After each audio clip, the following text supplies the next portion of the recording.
Hi and welcome. This is week 2 recap of the Region Sports Desk, and as always, I'm Joe Faley, and joining me is my man JT Hoyo. And sorry, our buddy Mike said he couldn't make it. He's at home with the flu. You all should wish him a speedy recovery. Happy recovery. We go through our scores real quick. Other games, we had Chesterton beat New Prairie 28-0. There was no surprise there.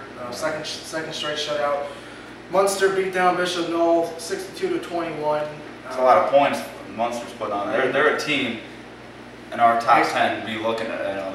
They're a force to be reckoned with. They basically did what Andrea did the week before. No surprise there. Valpo, big shocker. I think that as how many points they scored, 51-6. Beat down Griffith. Griffith's having a really down year. Yeah, like I said, 51 points. I mean, that could just be the reason. I mean, Griffith. It could just be that Griffith is that bad of a team.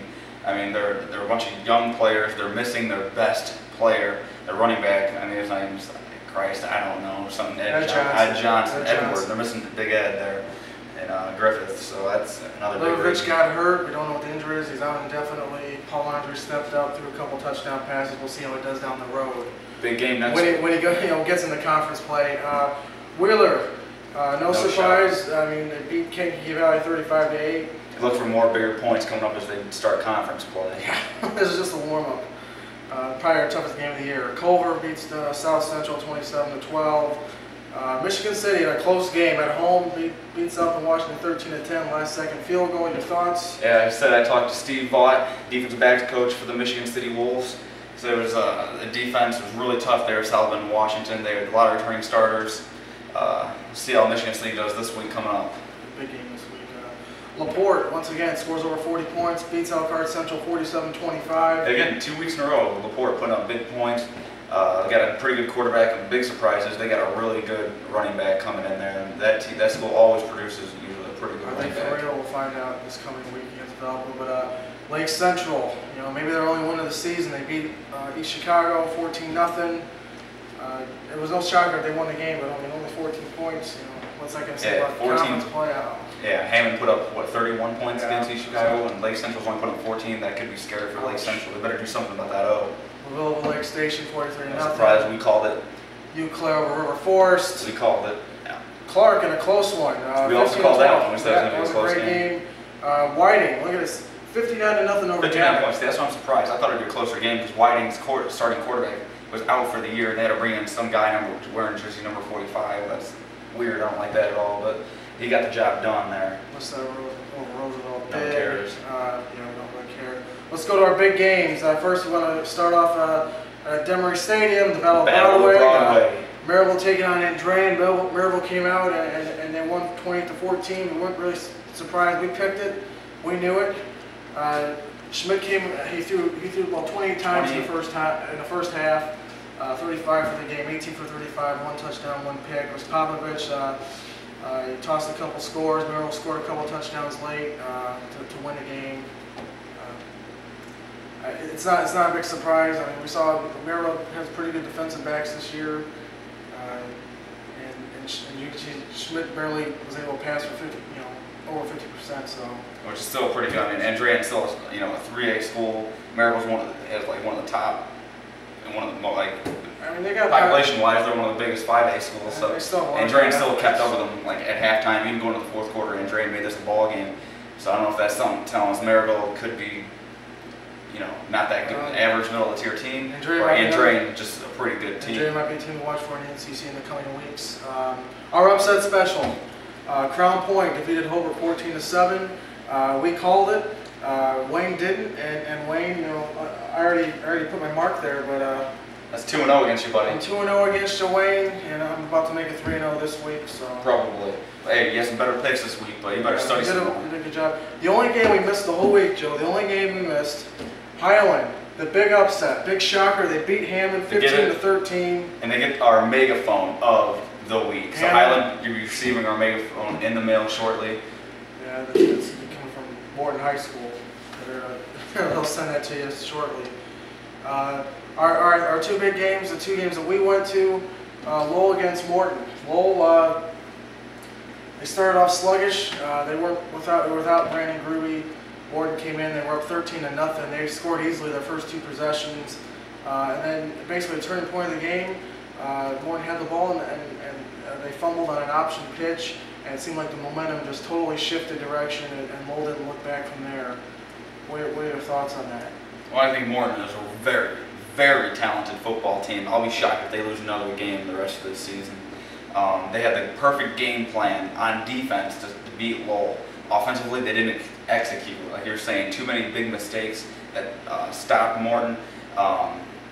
Without those mistakes in the second quarter, I believe it happened, Morton would have won this game. They would have went up by two touchdowns, forced Lowell to pass. That quarterback can't pass a lick. He can run though. That little white boy's fast. Fastest guy in the field, honestly. Yeah, he was quick. But yeah, if they would have. But ands, ifs, or buts, It's just too many mental mistakes. Not penalties, holding, blocks in the back, personal fouls. It was just unforced errors. Morton goes down, but that's what makes Lowell a very good football team. They make very few mistakes.